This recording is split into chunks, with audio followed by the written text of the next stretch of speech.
I feel as if I'm awakening some future age. So the Oppo X 2021, did you hear about this? Did you see this? We're talking about a phone that's like a ninja scroll. You can literally expand the screen. It's like stretching a piece of mozzarella, except it's not cheese, it's an OLED panel. And I really feel like this is the next big step in smartphone evolution when it comes to form factors.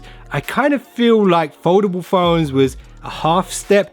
There are some fundamental problems when it comes to foldable phones, in my opinion, and two, to be very specific.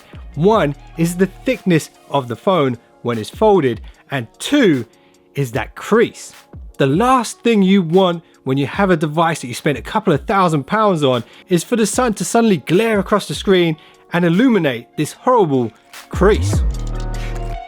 Nobody wants to see that. And one of the best things about this design, this rollable design, essentially what you've got is a back plate like this and another back plate like that, and this one slides out to the side, expanding the screen. And the way it kind of rolls around means that there's no crease at all. It's fully expanded across a flat surface, and you won't ever see that horrible crease that nobody needs to see. And when it comes to that rollable display, you might be thinking that must be quite delicate because it can bend. And Oppo have actually made their own warp track laminate, and apparently that's going to keep the device nice and safe. And you've got to give credit to Oppo here. They're so far ahead of the game here, because you've still got companies like Samsung and Huawei doing their foldable screens, which are fantastic. But this is a next level evolution, in my opinion. And even Apple, the giant in the smartphone industry, haven't even done a foldable display yet.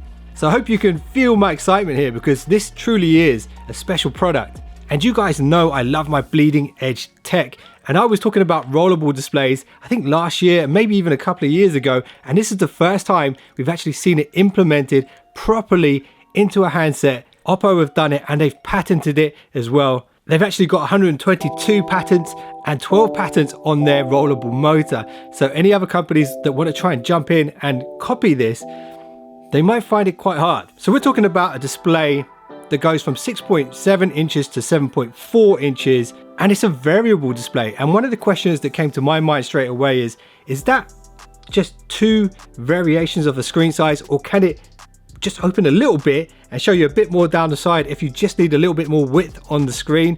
Or is it just fixed to the small size and the big size display? That would be interesting, because if it is truly variable and it can change on the fly, there are some really good usability features for a screen like that. And just look at this thing, look how nice it is. You just slide your finger down the side and it just opens up, and you slide your finger back the other way and it just kind of retracts. Roll in, roll out, roll in, roll out. If I had that phone, I'd probably be doing that for a good couple of hours before I got bored of it. And there's a bunch of hands-on videos out there that you can see with this screen actually opening and closing, and it's really something quite magical. No clicking or snapping like we have with foldable screens at the moment. Literally it's smooth, just like butter, the way it opens and closes. And I can only imagine this is going to get better and better. At the moment, it just opens from one side out.